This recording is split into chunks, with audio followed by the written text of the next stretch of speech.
हनुमान जी महाराज में सारे सद्गुण हैं, ध्यान रखना। चलो इसके पश्चात सुग्रीव भगवान श्री राम के दर्शन के लिए भी गए, प्रभु ने भी क्षमा कर दी। वानर सेनाओं को बुलाया, वानर सेनाओं को सारी सूचनाएं देकर के और भगवती जानकी के अन्वेषण के लिए भेजा। अब ये सेनाएं निकली है, चारों दिशाओं में भेजी गई। वास्तव में यह पता था कि भगवती जानकी को रावण दक्षिण दिशा में ले गया है, लंका ले गया है। दक्षिण में तो लंका ही है, लेकिन फिर भी रावण मायावी है, इसलिए पहले लंका में पहुंचने के बाद में रावण ने योजनापूर्वक भगवती जानकी को और कहीं स्थानांतरित तो नहीं किया है।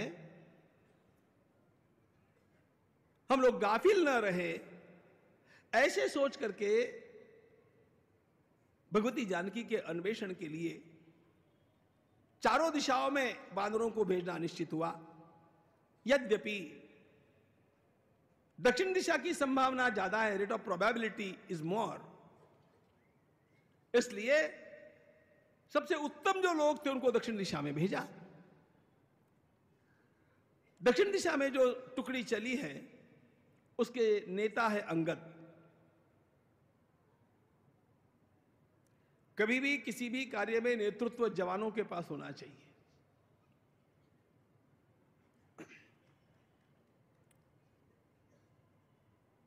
और जवानों को वृद्धों के परामर्श का आदर करते रहना चाहिए। इसलिए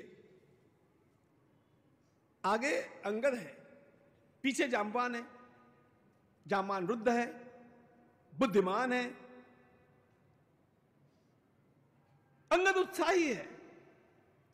नेतृत्व उत्साही नहीं होगा ना तो कभी अनुयायी उत्साही नहीं हो सकते। महाभारत का एक वाक्य सर्वदा ध्यान में रखिए, कालो वा कारणम राज्ञाम राजा वा काल कारणम इति ते संशयो माभूत राजा कालस्य कारणम।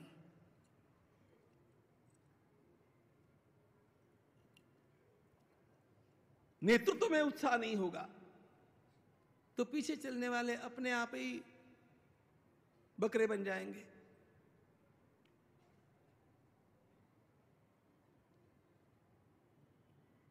अंगद में उत्साह है, जाम्बान में अनुभव है। कौन सी टीम सक्सेसफुल होती है? जिसमें नेतृत्व युवकों के पास है, लेकिन वे युवक इतने सभ्य हैं कि वृद्धों का आदर करते हुए आगे बढ़ते हैं। जहां पर केवल युवक युवक इकट्ठे हो जाते हैं ना, वहां थॉटलेस एक्शन, कुछ भी करो, जिंदाबाद, जलाओ जलाओ। जहां युवकों की संख्या अधिक है, क्रिया होती है लेकिन उसमें विवेक नहीं होता अनेक बार। और जहां केवल बूढ़े बूढ़े इकट्ठे होकर के योजना करते हैं ना, योजना तो बड़ी अच्छी बनती है, करेगा कौन? खलबत्तो लाओ, बाता करो। इसलिए दोनों को मिला करके टीम बनती है। अंगद आगे है, जाम्बान पीछे है, और हनुमान जी महाराज आवश्यकता अनुसार कभी आगे है, कभी पीछे है, कभी बीच में है। दक्षिण दिशा की ओर चली हुई यह टुकड़ी बड़े उत्साह के साथ तो चली, और एक एक पर्वत पर्वत की एक एक गुफा, और इतना ही नहीं, एक एक पेड़ छानते हुए चले। कभी कोई राक्षस मिलता है उसको वहीं पर खत्म करते हैं, कभी कोई तपस्वी मिलता है उसके सामने जाकर के पूछते हैं, बाबा हमारा कार्य सफल कब होगा, कितने दिन लगेंगे? चले। अब दक्षिण में जाते जाते एक ऐसे वन में आकर के वे पहुंच गए जिस वन में से बाहर निकलना मुश्किल। अच्छा, अब तक तो क्या था, ये सब बानर है, पेड़ों के फल उतार करके खाते हैं, पेट भर गया, झरनों के तालाबों के जल पीते हैं, काम हो गया।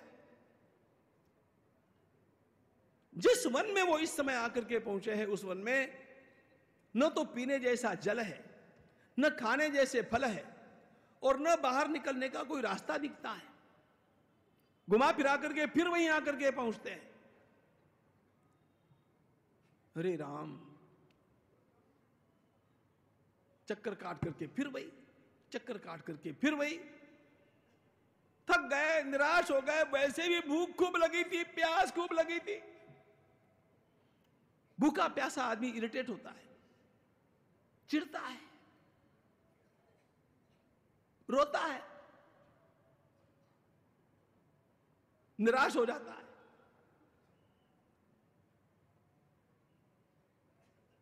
उसको घर की याद आती है। एक ने कहा, भैया इतनी थकान, भूख लगी, इससे तो मरना अच्छा। अच्छा, ऐसा एक वानर ने कहा। वानरों की एक विशेषता है, वानर अनुकरण करते एक दूसरे का। वो टोपी वाले की कहानी आपको पता होगी। वानर अनुकरण करते हैं।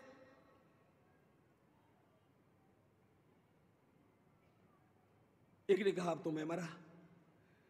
एक ने कहा, मैं तो अब कुछ क्षणों में ही चला जाऊंगा। घर पर जाकर के कहना मेरे बीवी बच्चों को कि ताकि याद करता करता गया। तीसरे ने तो एकदम शवासन कर लिया।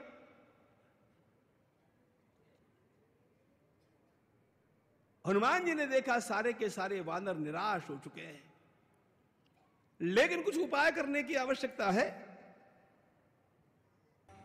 हनुमान जी महाराज के अत्यंत महान कार्य का एक दिव्य दर्शन यहां पर हम लोगों को होता है। सारी की सारी वानर सेना दक्षिण दिशा की ओर चली हुई उस वानर सेना की टुकड़ी निराश हो गई है, निराशा से, हताशा से आत्महत्या करने की कगार पर है।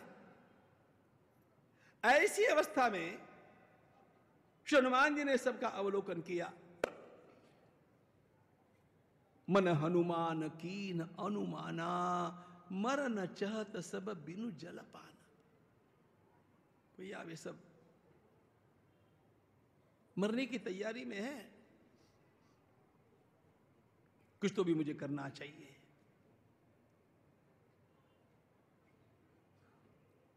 सभी उदास, सभी निराश, सभी हताश होकर के पड़े।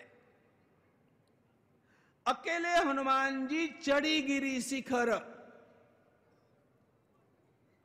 वो चढ़ करके पर्वत के शिखर पर चले गए। चारों ओर देखा, चढ़ी गिरी शिखर चहू दिशि देखा, भूमि विवर एक कौतुक पेखा। उन्होंने स्वयं पर्वत के शिखर पर जाकर के देखा तो उस पर्वत के एक स्थान में एक गुफा है, और गुफा में से बगुले है, बदक है, चक्रवाक है आदि जो जल के समीप रहने वाले पंछी है, वे आ जा रहे। जलाशयों के समीप निवास करने वाले पंछी बड़ी मात्रा में उस गुफा से बाहर आ रहे हैं, भीतर जा रहे हैं। यह देख करके हनुमान जी ने अनुमान किया। देखो, सारी बातें प्रत्यक्ष से पता नहीं चलती है, कुछ बातें अनुमान से ध्यान में आती है, और जो बातें अनुमान से भी ध्यान में नहीं आती है वे आप्त वाक्य से ध्यान में आती है। वहां शब्द प्रामाण्य होता है। हनुमान जी ने देखा, गिरिते उतरी पवन सुत आवा, वे नीचे आए। ये बड़ी मार्मिक कथा है, उसके गूढ़ अर्थ को बाद में देखेंगे। पहले मूल कथा देखते हैं। नीचे आकर के श्री हनुमान जी ने सबसे कहा, अरे भैया, ऊपर उस दिशा में एक गुफा है और उसमें जलाशय है, निश्चित रूप से है,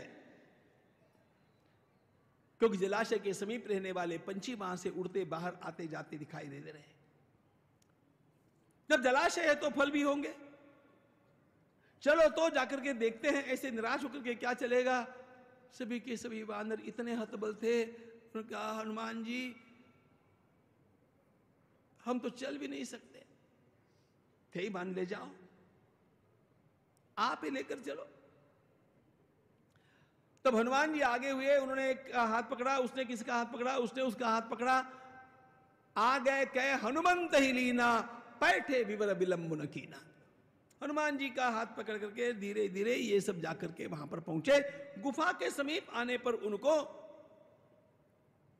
थोड़ी ठंडक लगी तो अच्छा लगा, कुछ तो भी होगा। और भीतर जाकर के देखते हैं तो क्या, एक बड़ा सुंदर जलाशय, स्वच्छ जल, और चारों ओर कितने ही फल, और सारे के सारे वानर उस जल को देख करके, फलों को देख करके तो इतने आह्लादित हो गए। अरे भूखे भी थे, प्यासे भी थे, छलांग लगा करके पानी में कूदने को मन हुआ, लेकिन सामने एक दिव्य आसन के ऊपर एक माताजी बैठी थी, तपस्या करती हुई। वानरों ने देखा, अरे जलाशय है, फल भी है, लेकिन ये माताजी भी है, पता नहीं कौन देवी है, हम कहीं इस जल को स्पर्श करेंगे, इसका फल भर के खाएंगे, पता नहीं हमारा कुछ क्या हो जाएगा। दूरी पिता ही सबनी सिरुनावा, सबको, सबने प्रणाम किया। माता जी ने ऊपर की ओर देखा, आओ कहा, बुलाने पर समीप गए, प्रणाम तो किया। आप कौन है पूछा उसने। तब बताने लगे, हम किष्किंधा से आए,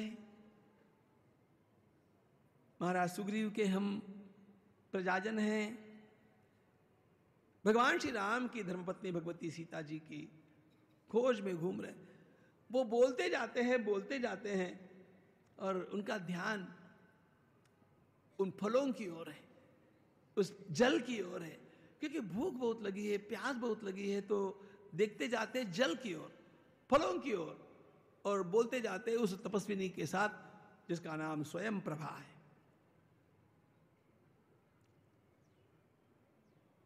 जैसे 6:30 बजने के पश्चात हम लोग, कथा चालू रह गई ना, तो सुनते तो कथा है लेकिन देखते घड़ी की ओर है, वैसे हो गया। तो स्वयं प्रभा जी के ध्यान में आया कि ये भूखे प्यासे हैं, इसलिए भूखे प्यासी अवस्था में ये सारी बात ठीक से कर नहीं पाएंगे। स्वयं प्रभा ने कहा, देखो आपको भूख लगी है, प्यास लगी है, तो आप यहाँ का जल पी सकते हैं, स्नान कर सकते हैं, फल खा सकते हैं, पहले खा पी लो फिर मेरे पास आओ। अरे इतना कहना था कि बात क्या है, सियावर रामचंद्र भगवान की जय। सारे के सारे वानर उस जलाशय में कूदे। इतना ठंडा शीतल सुंदर जल, स्वादिष्ट, और ऐसे ऐसे फल, कितने दिनों की प्यास और भूख लगी हुई थी। खा पी करके जब पुनः आकर के बैठे, ताजा होकर के, जैसे आप 3:30 बजे बैठते हैं, 3 बजे बैठते हैं, ऐसे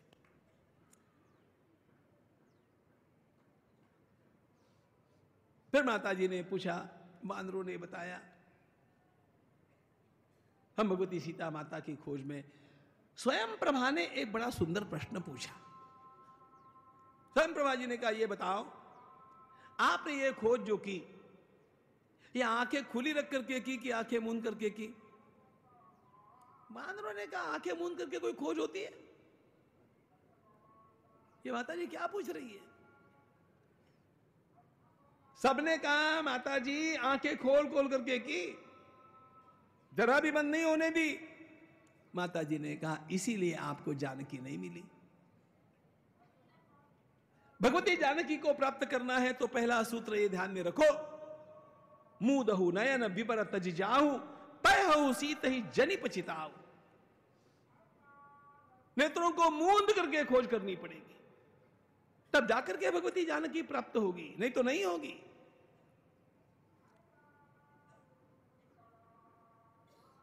बड़ी रहस्यमयी चर्चा है यहां पर। मनुष्य के जीवन में शांति प्राप्त कब होगी, इसका सारा मार्गदर्शन इस प्रकरण में है।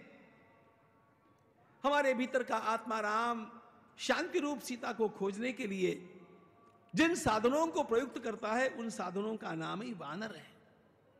कैवल्य साधन अखिल भालु मरकट विकट, ऐसा गोस्वामी जी स्वयं कहते हैं। इतने सारे साधन करने के पश्चात भी शांति प्राप्त नहीं होती है। तीर्थ किए, व्रत किए, दान दिए, होम किए, हवन किए, अर्चना किए, कथाएं सुने, पूजा किए, सब कुछ किए, लेकिन शांति मिली नहीं। कैसे मिलेगी? स्वयं प्रभा ने कहा मूदहु नयन, नेत्रों को मूंद करके वह प्राप्त होगी। ध्यान रखना, अन्य सारे साधनों से, तीर्थ यात्रा आदिकों से पुण्य प्राप्त होता है, शांति की प्राप्ति के लिए अंतर यात्रा ही करनी पड़ती है।